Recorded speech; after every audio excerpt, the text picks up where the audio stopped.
Depuis 1994, à une époque où le réchauffement climatique était encore loin d'être inscrit à l'agenda politique, vous vous définissez comme éco-artiste. Dans le cadre de l'internat de la réussite de Marly-le-Roi, vous avez fondé l'école d'art et d'écologie, l'éco-école de Nicole, et accueilli 150 élèves. De même, vous avez enseigné l'art et l'écologie au lycée Jeanne d'Albret de Saint-Germain-en-Laye. L'ensemble de vos travaux ont été consacrés au cours de nombreuses expositions, plus d'une centaine, mais aussi de prix culturels et de distinctions dans les magazines d'art. C'est vrai, vous l'avez évoqué à l'instant, c'est la première fois que vous avez la possibilité d'exposer toutes vos œuvres. Et on devait exposer avant le Covid, et effectivement, le Covid vous a permis de produire d'autres œuvres qui sont magnifiques, et je reconnais, ça tapisse complètement cette salle des expositions de couleurs, et il y a 150, vous m'avez dit ça, une centaine d'œuvres que vous allez pouvoir donc découvrir.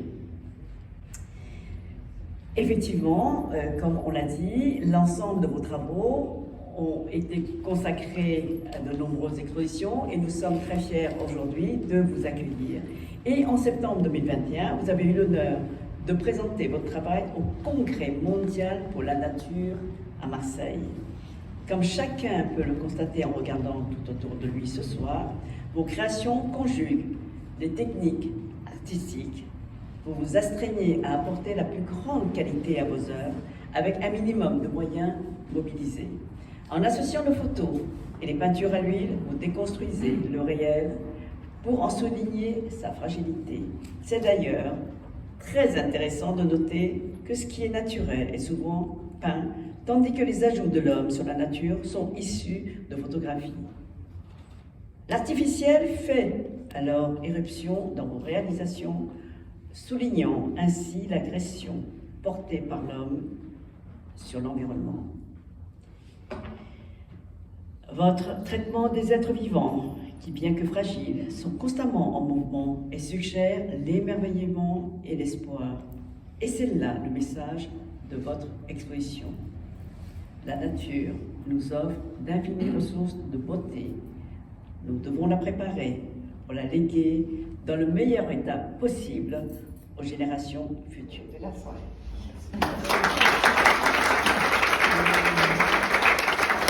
D'abord, mon premier message, c'est un grand merci. Je voudrais remercier Madame d'Hautesserre qui m'a donné cette opportunité vraiment très précieuse. C'est vrai que je n'ai jamais eu une salle de cette ampleur. Ici, ce ne sont pas toutes mes œuvres, non, parce que ça fait pratiquement 30 ans que je peins, mais c'est une bonne partie des œuvres principales concernant les océans, qui ne sont pas le seul sujet que je peins. Donc, je voudrais vous remercier, vous, et je voudrais remercier Monsieur S et toute l'équipe. C'est vraiment très précieux parce qu'en fait, il est difficile de trouver des lieux pour les artistes qui sont interdisciplinaires. Donc, je suis ici vraiment, j'apprécie énormément cette opportunité. Et je voulais dire un petit peu, mon expérience de scientifique, en fait, me permet d'inclure les priorités. On parle beaucoup de changement climatique. Moi, je prétends que l'eau est la clé numéro 1 et qu'elle n'est pas mise assez en avant. Et je prétends aussi que le pétrole, ce n'est pas principalement le climat, mais bien les impacts sur les écosystèmes aquatiques qui devraient être beaucoup plus préoccupants et qui ne sont pas du tout assez mis en avant. C'est pour ça que je parle des plateformes et de la pollution pétrolière. Et j'ai été lanceuse d'alerte quand j'étais au Fonds mondial pour la nature sur ce sujet. Donc je signale à cette occasion qu'il y aura la conférence le 19, donc je ne vais pas entrer dans les détails ce soir, parce qu'il y a M. Norbergen aussi qui doit parler, mais je vous invite donc pour connaître plus mon expérience de scientifique et comment je l'intègre dans ma peinture, venez à la conférence du 19. Je voudrais aussi remercier encore M. Norbergen pour son aide absolument précieuse pour le vernissage et son soutien également. Je remercie Anne Tessèdre qui me permet de faire le lien avec l'écologie, ce qui est très difficile pour une artiste qui est à cheval sur deux domaines qui ne sont pas forcément habitués à travailler ensemble. Et je voudrais remercier mon équipe de jeunes, Natalia, ma formidable assistante, Clémence, mon ambassadrice à vélo, Joanne, ma stagiaire qui m'a tellement soutenue, Théo, qui m'a tellement soutenue pour le Congrès mondial de la nature et qui a bien voulu faire une captation vidéo. Et je voudrais dire à cette occasion que pour moi, la pédagogie est aujourd'hui vraiment la priorité. C'est-à-dire que, si j'ai un dernier message très rapide à donner, c'est que je pense que la peinture a un rôle pédagogique qui est sous-estimé. Et j'essaye de mettre ça en avant grâce à mon travail de pédagogue, puisque j'ai ouvert cette formation de Récupère l'internat de la réussite à Marly-le-Roi. C'est une petite graine que j'espère va pouvoir grandir. Donc nous utilisons des matériaux recyclés pour faire des œuvres d'art et on essaye de, en même temps, enseigner l'écologie et les techniques de dessin et de peinture aux enfants.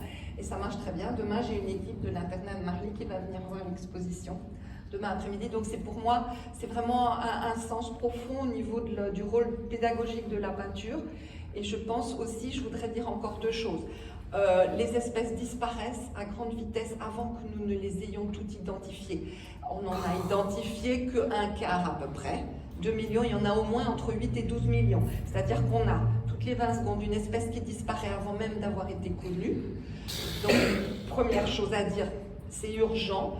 Deuxième chose, la science n'a pas réussi à communiquer, puisque moi je travaille dans l'écologie, ça fait 45 ans, et le message n'est pas bien passé, parce que la société n'a pas été assez, n'a pas pris en compte ces sujets de manière assez importante, et donc les écosystèmes sont prêts de s'effondrer.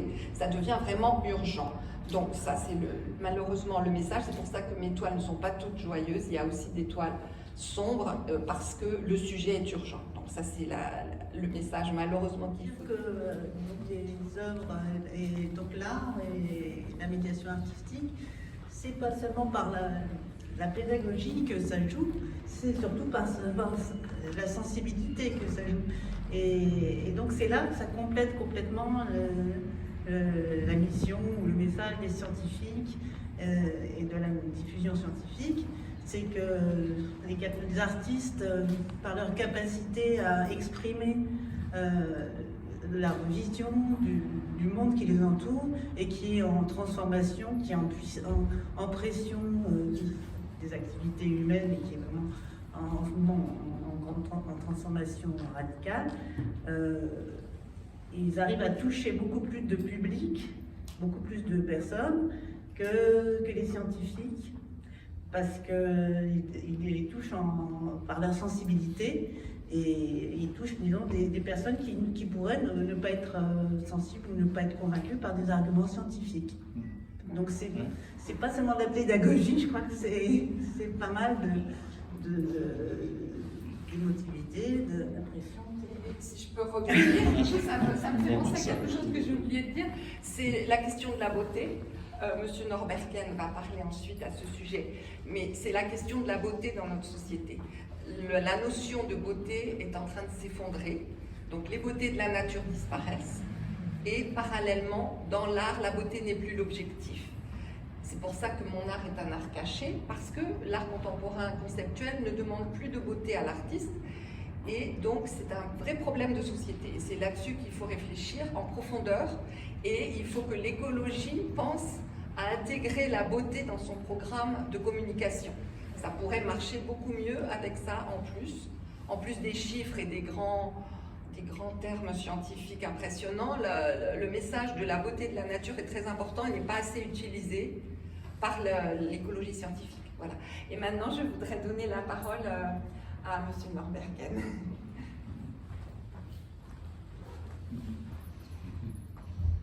Ce seront des mots jetés. Je ne sais pas tout à fait ce que je vais dire dans 3-4 minutes. Une petite prise de risque, comme le font les artistes. Je vais insister sur la dimension artistique de Nicole King. Tant les évidences liées à l'écologie sont dites, sont montrées. Nicole King n'est pas un artiste qui illustre les données de l'écologie. Il y aurait le risque d'une réduction idéologique. C'est d'abord une artiste. C'est d'abord quelqu'un qui rend les éléments fondamentaux de l'imaginaire et qui les approche, qui les rapproche. Il y a chez elle l'imaginaire de l'eau, ce n'est pas un hasard si quasiment la seule présence humaine, c'est Neptune, le dieu de la mer, qui a l'air un tantinet irrité. Ce sont les fondamentaux de l'imaginaire de l'eau, l'imaginaire de la lumière. Et ces imaginaires ne sont jamais des imaginaires de surface. Ce sont les imaginaires de la profondeur du mental.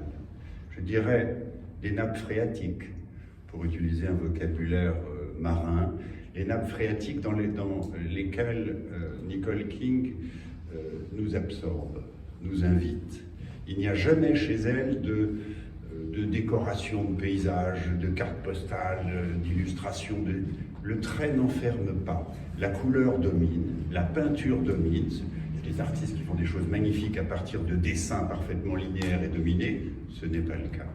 Ce sont des aventures de couleurs. Il y a des couleurs dominantes. Chacune des couleurs dominantes apporte son climat, que ce soit le vert, que ce soit le rouge ou le bleu. Et ce climat domine et emporte. Il n'y a pas d'horizon dans les peintures verticales de Nicole King. Il n'y a rien qui arrête. Au contraire, ces peintures sont des peintures d'élévation. Ce sont des peintures la plupart du temps verticales, où le haut et le bas s'indistinguent. Ainsi, nous sommes amenés à côtoyer un réel qui nous dépasse. La réalité, nous la connaissons plus ou moins. La réalité, nous la dominons plus ou moins. C'est telle heure, c'est ceci, c'est l'intellect. Bon. Les artistes sont plutôt du côté d'un réel, qui est du côté de l'impossible et de l'impensable. D'un réel qui cerne et enveloppe la réalité. Et ce réel nous invite à gagner nos profondeurs dans lesquelles nous sommes éveillés, nous sommes touchés, sans même trop savoir pourquoi, sans se situer uniquement dans la dimension écologique. C'est les couleurs chez elles, comme l'eau et la lumière, s'interpénètrent de manière fusionnelle. Il n'y a jamais d'aplat qui enferme. Et dans ces interpénétrations, nous ne pouvons que nous laisser aller pour respirer en profondeur, au-delà de la surface des choses. La lumière et l'eau dominent. Il y a bien sûr des surgissements animaux, des surgissements de végétation, à quoi nous pouvons, en surface, nous raccrocher. Et ces surgissements sont de l'ordre de l'accident, sont de l'ordre du choc.